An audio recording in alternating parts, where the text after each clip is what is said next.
Hello there, you lovely people. I hope you're safe and I hope that you're well.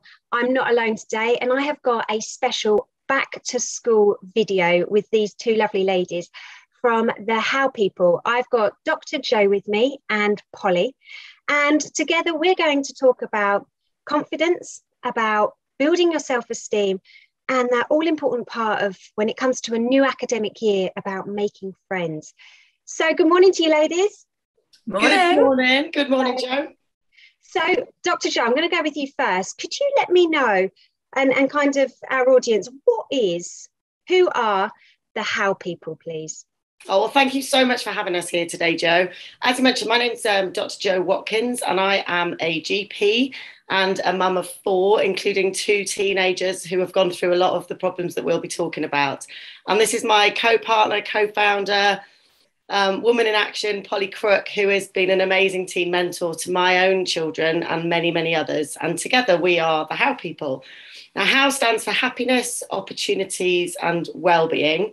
And we offer courses for Year 6 classrooms. We offer one-off workshops, and we have an online community for teenage girls as we do our bit to support young people to navigate their early teen years. At the core of everything is our desire to improve self-esteem and self-confidence. And we do this by placing role models, development of life skills, and good mental health and well-being at the core of everything that we do to help teenagers thrive at this tricky time. Excellent. I love that. So my first question, which I believe is going across to you, Polly, why can starting a new academic year be so nerve-wracking for some students? Do you know what? I think we forget as adults, it's so easy to talk about it, but we forget as adults that we went through it and how it feels at that time. So it's easy to sort of give advice, but actually when you're living it, it's very different. There's so much overwhelm. There can be so many things that creep up on you when you're only really thinking about the next few days or weeks. You know, you think it in a different time frame as a teenager and child than you do as an adult. So it can just be there's just so many things that are thrown at you. You know, you've just come off the back of some summer holidays. There's been no rules. You've had late nights and you've generally eaten whatever you want. And then out of nowhere, you've got to toe the line and you've got to get back into routine. You've got to go to maybe new classrooms. You've got to see people you haven't seen maybe for a lot of the summer. You've got so many different things. It could be that you're doing new subjects, depending on what year you're going into. It is a quick fire conveyor belt of change that can just feel really, really overwhelming at that time where your hormones are surging and you're constantly trying to work out where you are, if you're feeling like you're fitting in or if you're not fitting in, or who your friends are and are they going to still be my friends because I haven't seen them much over the summer. And there's just so many things when it comes to a new academic year. And actually, most of the time things just level out, but it's coping with a lot of stuff all at the same time. I totally agree with you, especially about the whole friends, because sometimes we may not have seen our friends quite so many times in that duration of the summer. So yeah, you're spot on there.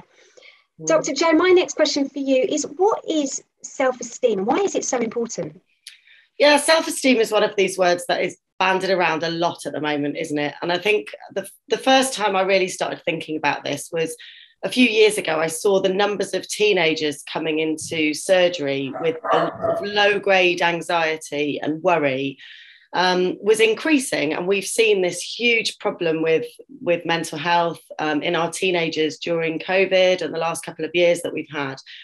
And there's been a huge amount of research. And actually what we're finding is that how we feel about ourselves, how we place ourselves, how we value ourselves, how we get up in the morning and think about ourselves is really, really important to our development and how we get on in the world. And what we see is those people that have good self-esteem, so they value themselves, they think highly of themselves and they appreciate themselves and they feel this sense of self-worth, generally do better in life in terms of being happier, being more able to try new things, more able to make new connections with people. And teenagers have always wanted to fit in. This isn't a new thing, but I think what is new is this understanding that you can't put a round peg into a square hole, or whichever way round it is. You know, we're not all the same. And that is the beauty of human beings. We're all different. And I think the easiest comparison is really something like apples and oranges, right? They're both fruits. They're both delicious. They're both really good for you, but they're completely different in their look, feel, texture, nutrient content. Everything about them is different. And if you made an orange and painted it green and red and made it look like an apple, it wouldn't fool anybody. It would still be an orange underneath it. And I think we're all different. And the sooner we appreciate our differences and we help those around us appreciate our differences, and we help ourselves be able to be the best version of who we are, not somebody else's, then the more confident we can be as young adults growing up. And that's what it really means to me at the core, appreciating our young people for their individuality and encouraging our young people to keep hold of that at a time when society is telling them that they need to look and be a certain way. Spot on there. Spot on, without a doubt, isn't it? It's about that individuality. And I think when we're younger, we want that, like Polly said, to fit in. But actually, as we get older, we're kind of, we can embrace more of our true selves. So I think, yeah, that's spot on there. So Polly, my question for you is kind of what would be your top tips to kind of in how a teenager can build their confidence?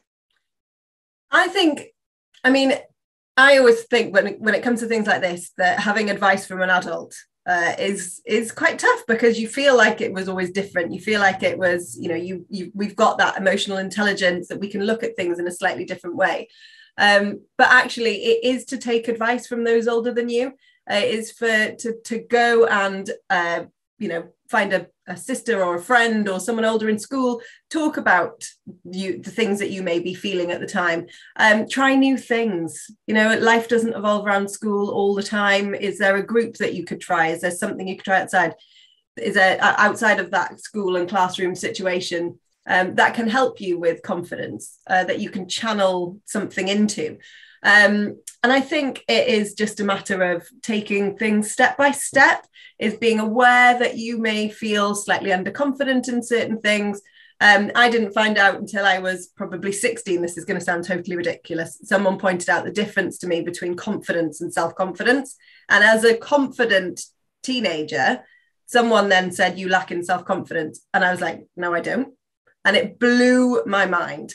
So having those conversations with people that can explain stuff like that. And actually, when you are 16, those sort of things you don't tend to think about, the difference between confidence and self-confidence. Can I have a lack of self-confidence as a confident person? Or can I, it's a really hard and big thing to think about. So I was confident, but I lacked in self-confidence. So I think somebody pointing that out to me, somebody older, that could notice these things about me, made a huge difference to myself, my self-worth, my understanding of myself. So I think have awareness of who you are and how you feel. Don't be afraid to ask for support, help and guidance. Take things step by step, break things down into smaller chunks and work out a way forward. Have a plan. I love a plan. I love that. Dr. Jo, I'm going to go with top tips still. What would be your top tips in how to make friends? Okay, so difficult one, especially for those of you that are going up from year 6 to year 7, going from this small primary school situation into this huge sea of different people. So we've got a few top tips that we like to share. The first one is to look up from your phone. We're all guilty of it. Your phones are an easy distraction at the bus stop when you're feeling really, really awkward. You're not really sure what to say, just look in your phone, check your phone, message your mum, message somebody else. But look up from your phone is your first one, because actually if you spend your life looking down, you miss opportunities to connect with people around you all the time. So, you can have it in your hand if you need to, but look up and it connects with the next one, which is smile. Smile at everybody. Smile with your eyes. Give everybody a big grin, because that opens conversations and makes you look approachable. So look up from your phone, smile. The next one, third one, is be the first. Be the first to say hello. Be the first to make that effort. Be the first to smile helps, and open up those lines of communication. So say hello to people, ask them how they are, have a few phrases or sayings up your sleeve. How was your summer? What school did you go to? It doesn't need to be crazy stuff, you know, like, oh, it's a shame we're in the bus stop in the rain again, you know, like these are the standard conversation liners, but you can also have some interesting stuff to say about what you've been doing. So look up from your phone, smile, be the first. I would always ask questions. I think people get really stuck when they think in a conversation they have to somehow say something impressive. Just ask lots of questions. Just be really interested in the person that you're talking to, and you won't get stuck. If you put all the pressure on you doing the talking, then you can sometimes get into a bit of a pickle. So just ask lots of questions. Try new things. Say yes to things. Go to clubs that you may be a little bit interested in, but other people aren't doing. Give something a go. Try something different. If you always sit within your comfort zone, you'll never know your capabilities. And yes, something's hard, but you know what? Give it a go. Give it a go again. Give it a go again. See whether you like it. I'm a massive believer in trying lots of things. And when you get to secondary school, you have opportunities to do things that you haven't done before. And the last one would be, however difficult your day has been, particularly when you start a new school or a new year, you might really struggle. Some people really, really struggle. I think at the end of each day, it's really important to look back and to celebrate those small things that have gone well. You know, even on a day that's been awful, something good has always happened. So I think, you know, we're very mixed on whether we like journaling and gratitude diaries and all of these things, but just keep it super simple. And just write down one thing that's gone well, one little thing that's gone well, one big thing that's gone well each day. Do that for a month and then look back, and suddenly you'll realize that you might have struggled for the first month at school, but look at all these great things that have happened. And that puts you in a different headspace when you're approaching the next month ahead. So look up from your phone, be the first, smile, ask questions, try new things, and celebrate your wins every day. I love that. That is spot on. That is so true. Every single part you were saying was like, that's a good one. That's a good one. And then, okay, last couple of questions. Polly, I'm going to go with you first. This is tricky, okay? Whenever I do these kind of videos, this is always the trickiest, apparently. Polly, what would be the advice that you would have given to your 16-year-old self? Oh, there's so much. I would say, I don't know. I would probably go with, for me personally, you will learn in different ways. I struggled with school academically, which everyone was always amazed at now because I've had quite a corporate career. But at the time, I felt like I was the only one that was rubbish at exams. Turns out I'm pretty much always going to be rubbish at exams, and that's all right. Because I have worked out what I'm good at, and I've found my way through everything I do because I've followed what I love. I've followed all the things that I love to do, and that has got me to where I am. So to not regret any of it. I tried hard at exams and I was rubbish at them, and I've turned out all right. And then the other one I would say would be a big one for me is chase after any sport or exercise or being outdoors. I always loved sport growing up and I loved being outside, but I definitely felt the pressure to be really good at stuff. And what you'll learn as you grow up is you don't have to be, and you shouldn't be really good at something unless you're going to go and compete. You know, if you want to go and be some sort of elite athlete, you go get it. I was never going to be an elite athlete at anything. So I felt that I probably shouldn't have gone after it. What I've learned as I've got older is that I love sport in every different way for loads of different reasons. I'm not very good at any of it, but it brings me a lot of happiness and hobbies outside of work and school and kids and all the rest of it. And it's something that I enjoy. So keep doing it, even if you're not going to make a team. Do it because you met cool people and you made some friends and you're doing something a bit different. Stick with it. Brilliant. And then Dr. Jo, same question for you. What advice would you have given your 16-year-old self? Again, there's so much I could say, but I think two things for me. At 16, I was probably, Polly and I, one of the many reasons I love working with this woman is because we are so similar but so different. And at 16, I was following a very traditional path, which was all about exams, really.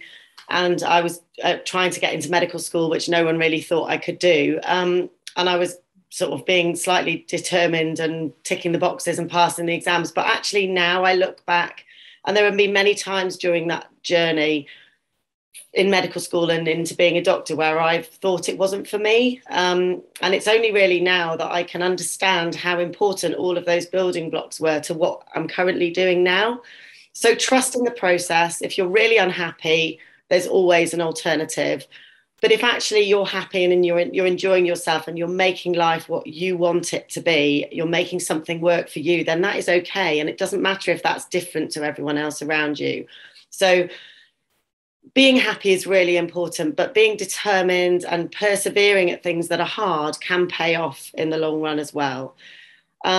My second is around connecting with people and communicating with others. When I was 16, I knew all of the names of the dinner ladies in school. I knew all of the names of the porters in school. I knew the bus driver's name. And I used to talk to them all and know their names. And some of my friends would be like looking at me going, why are you talking to them? Or like, why do you know that the bus driver went on holiday last week to Spain? Like, why, why is that important? And I used to think, what, you should know all this stuff. You should speak to everybody equally. Everybody is important in life. And I used to get really upset at people that disregarded others that maybe they didn't think were good enough to talk to for whatever reason.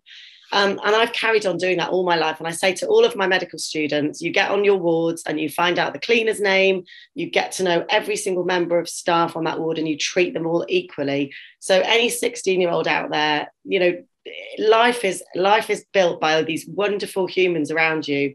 Nobody is better or worse than anybody else. Whatever, everybody's background is different.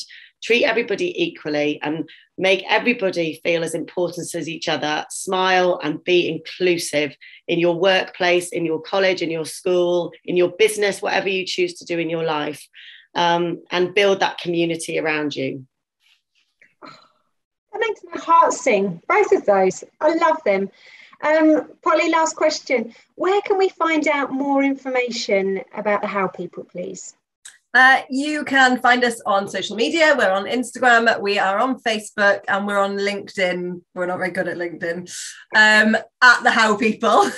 And you can also get all the information off our website, which is www.thehowpeople.com.